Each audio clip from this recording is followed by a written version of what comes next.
Le théâtre Labordé à Québec présente jusqu'au 19 mars Les Muses orphelines de Michel-Marc Bouchard. C'est une pièce, un classique, c'est devenu un classique. Et à la mise en scène de cette pièce à Québec à Labordé, c'est Amélie Bergeron. Amélie, bonjour et bienvenue. Bonjour Winston. Amélie Bergeron est passée par le Conservatoire de Québec. Est-ce qu'au départ, on voulait tâter de la comédienne ou tout de suite on savait qu'on allait à la mise en scène?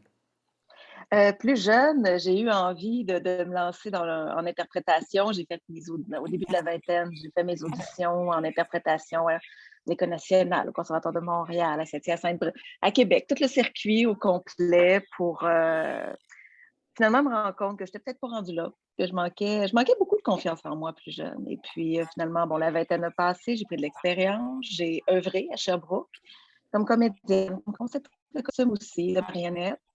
Et puis en avançant finalement, l'envie d'avoir un regard plus global, la mise en scène s'est mise à m'interpeller. Ouais. Et puis, je suis allée voir au conservatoire à Québec. On s'est Mhm. rencontrés, j'ai fait le concours, je suis rentrée, puis c'est un choix que j'ai jamais regretté.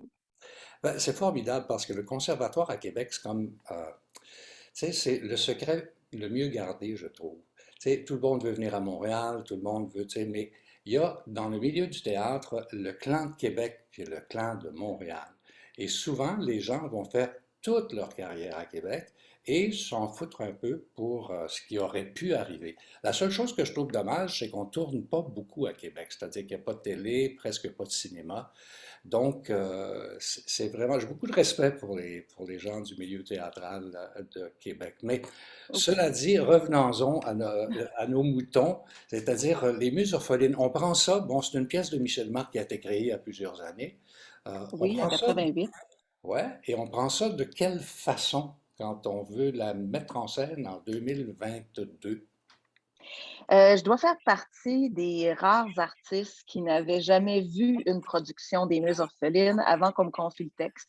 Donc, j'ai pu avoir un regard vierge sur la pièce, celui que le texte m'inspirait tout simplement, et l'aborder comme on aborde toutes les pièces. Puis, les Muses orphelines, bon, on le sait, c'est un texte magnifique, c'est une histoire qui est formidablement bien écrite.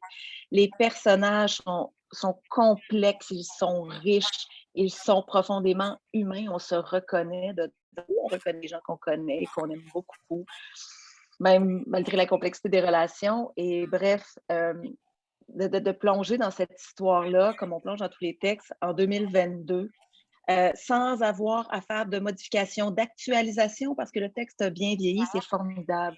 Formidable de prendre cette histoire-là qui a une nature universelle profonde parce qu'elle est basée sur la nature humaine elle-même, je pense. Ça pourrait être du Donc, théâtre, ça pourrait être du théâtre grec qui aurait pu être écrit par, il y a 2000 ans. en effet, oui.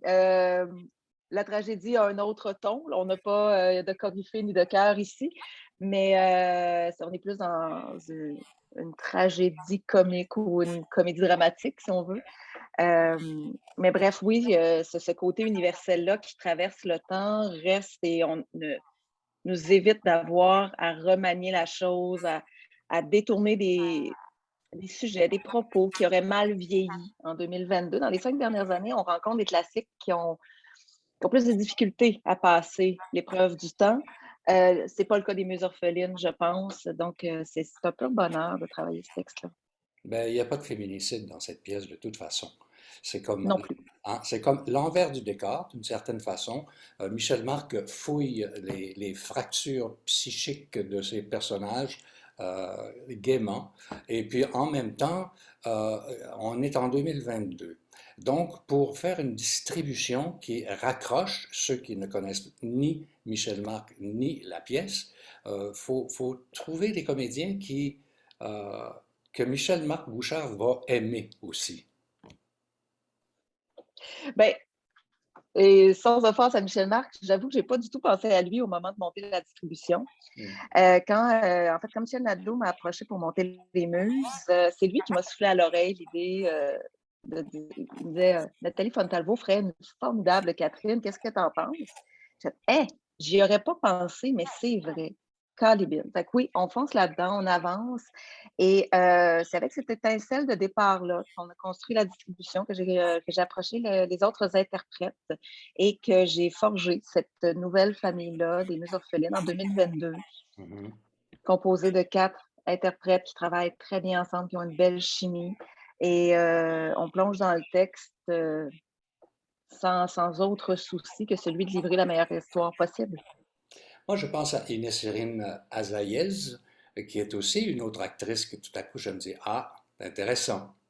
Est-ce que ça Oui, s'appelle ben, le cas? Inès a terminé le conservatoire en mai l'année dernière, fait partie de ces cohortes qui n'ont pas pu rencontrer le public durant leurs études en théâtre, durant leur conservatoire ou leur école. Et j'ai eu quand même la possibilité d'aller la voir jouer. J'ai eu un passe-droit pour aller voir en personne une des créations de Finissant l'année dernière. Puis ça a fait, oui, je pense que au départ, ça devait être Léla d'Annabelle Caz qui interprétait Isabelle. Bon, Léla finalement a été retenue à Montréal, mais quand j'ai vu Inès, son énergie, sa fougue, sa candeur même, sa lecture d'Isabelle, ça m'a semblé être, en bon français, un match parfait. Et je ne regrette pas non plus d'avoir invité Inès là, à venir compléter la distribution. Un seul comédien, un seul comédien dans la pièce, en l'occurrence Pierre-Olivier Grondet. Mhm. Il se tire d'affaire comment, lui? Très bien. Pierre-Olivier est un bon acteur, solide. Moi, je le connais du conservatoire. On a fini en même temps, donc on s'était rencontrés à cette époque-là. Pierre-Olivier a aussi ce petit côté, cette fougue que je perçois en Luc. J'avais envie d'un Luc avec un côté un peu baveux, frondeur, provoquant. Sans dire que Pierre-Olivier est tout ça. Il a une partie de lui qui est d'où tout ça émane. Je trouvais ça vraiment intéressant. Et en plus, mon Dieu, il a une voix d'ange. Alors, pour les parties chantées, ça me semblait justement un très bon choix. Puis, même chose encore, je trouve qu'il vient vraiment bien compléter la famille à ce niveau-là. Moi, je trouve que tu as bien répondu par rapport à la pertinence de la pièce. J'aimerais savoir aussi, visuellement, ça ressemble à quoi? On est en 2022. Est-ce on va de quel côté, là? On demande quoi? Des vidéos? Euh, On les ajoute? Si la question, est-ce qu'on est toujours dans la cuisine de la maison familiale, autour de la table, avec la porte? Si la question c'est ça, c'est non, on n'est pas là. Avec Vano Auton, qui est concepteur décor, Kevin Dubois, et le concepteur lumière et vidéo, puis l'autre, le reste de l'équipe. Bref, on a décidé de s'inspirer. C'est une idée qui est apparue assez tôt dans la production, même, mon Dieu, je pense qu'on était encore avant la pandémie en 2019 quand il y a pensé. Les tableaux de Jean-Paul Lemieux nous inspiraient dans leur vastitude, dans leur Ouais. aridité, mais avec les humains dedans, la couleur qui vient avec les humains qui sont dans les peintures, les vastes étendues. Pour nous, il y avait une résonance avec l'univers qu'on percevait des muses. Donc, cette maison au loin, à Saint-Ludger-de-Milo, on entend que le sable, la savane, c'est grand, c'est désert, on est isolé. Donc, on s'est laissé inspirer par ça, aussi par les vestiges d'une famille, ce qu'on perçoit aussi. Donc, quand on s'accroche, quand on essaie de garder à la surface le souvenir de nos racines, de ce qu'elles étaient avant, non pas de ce qu'elles sont devenues. Donc, on se retrouve dans un dispositif non réaliste, mais où les spectateurs vont voir différentes images, en fait, vont percevoir tantôt la maison, tantôt la campagne, tantôt la vastitude, tantôt une arène dans laquelle on se bat, tantôt aussi un endroit confortable où on peut se rapprocher. Et l'ensemble des langages dialogue vraiment très bien. Je suis vraiment contente du travail de l'équipe de conception à ce niveau-là. C'est magnifique et ça laisse de l'espace pour l'imaginaire du spectateur. On est dans une pièce naturaliste au niveau du jeu, au niveau de la construction de l'histoire, même de la ligne du temps. Mais l'univers dans lequel on le pose laisse beaucoup d'espace pour imaginer tout ce qui peut se trouver autour. Et ça me plaît énormément. Quelle belle idée. Je trouve que de ramener le mieux dans le décor, c'est vraiment... moi, c'est la première fois que j'entends parler de ça au théâtre, là, qu'on s'intéresse à Jean-Paul Lemieux et ses grands espaces, et c'est tellement Lac-Saint-Jean, puis enfin, belle idée. Bref, Je ne sais pas si les gens vont percevoir le mieux. Pour nous, il est là, mais ensuite, ça reste les étincelles de création qui guident l'ensemble de l'équipe. Les gens pourront voir de quelle manière ils ressentent le mieux à travers tout ça, s'ils le souhaitent. Environnement sonore? Pascal Robitaille, qui a travaillé, concepteur sonore de la Ville de Québec, avec qui j'ai l'habitude de travailler aussi, très talentueux. Oui, évidemment, la guitare est là. Bon, dans la pièce, on sait que l'orgue a beaucoup d'importance, mais l'orgue a un caractère très précis, très, très fort, très imposant. Donc, nous semblait pas l'instrument de base le plus évocateur, en fait, dans ce qu'on voulait faire. On est donc allé chercher plus la guitare, mais en la travaillant sous toutes ses formes, en travaillant le frottement de la corde, la percussion de la caisse de résonance, de la guitare, de l'instrument, la multiplicité des couches aussi. Même à travers la musique, on entend, pour moi, j'ai l'impression, quand Pascal m'a fait écouter les compositions les premières fois, j'ai l'impression qu'on vient de croiser un western, de la guitare espagnole avec une touche orientale.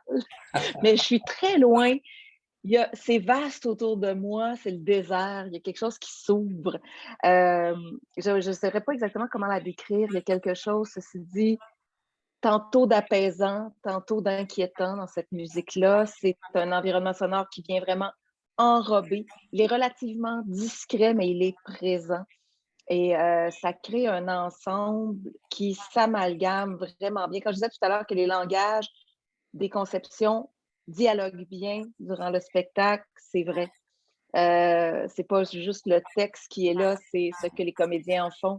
C'est ce que la conception sonore, d'éclairage, de vidéo, de décor et de costumes en font. Comment tout ça est orchestré ensemble. Je suis très, très contente de mon équipe. Je trouve qu'ils ont fait un travail magnifique. Écoute, Amélie Bergeron, ça donne le goût de prendre la 20 ou de prendre l'autoroute pas Jean Lesage, mais Félix Leclerc et d'aller faire un tour à Québec. Les Muses orphelines sont présentées au Théâtre Abordé jusqu'au 19 mars prochain. Est-ce que vous êtes presque à pleine jauge, là, non? C'est bientôt? À partir de la semaine prochaine, la Ouais. jauge est pleine, donc il devrait Donc, il rester y a des des places billets. à ce moment-là. Exact. Oui, oui, il reste des billets, ben, comme jusqu'à. En fait, on a commencé les répétitions sans savoir si on allait même jouer. Et puis, finalement, ça s'est confirmé à notre plus grand bonheur. Et finalement, à partir de la semaine prochaine, c'est à pleine jauge. Donc, les gens sont bienvenus. Là, il va rester de la place. Puis, c'est pas si loin, Québec-Montréal. Le pont se fait bien maintenant. Les clans divisés, Les ça routes sont appartient bien au passé. entretenues. C'est ça, les clans divisés, ça appartient au passé. Maintenant, tout le monde travaille ensemble dans le grand plaisir. Merci beaucoup, Amélie Bergeron, et bravo pour les Muses orphelines. Merci beaucoup, Winston. Au plaisir de t'accueillir à Québec. Au plaisir.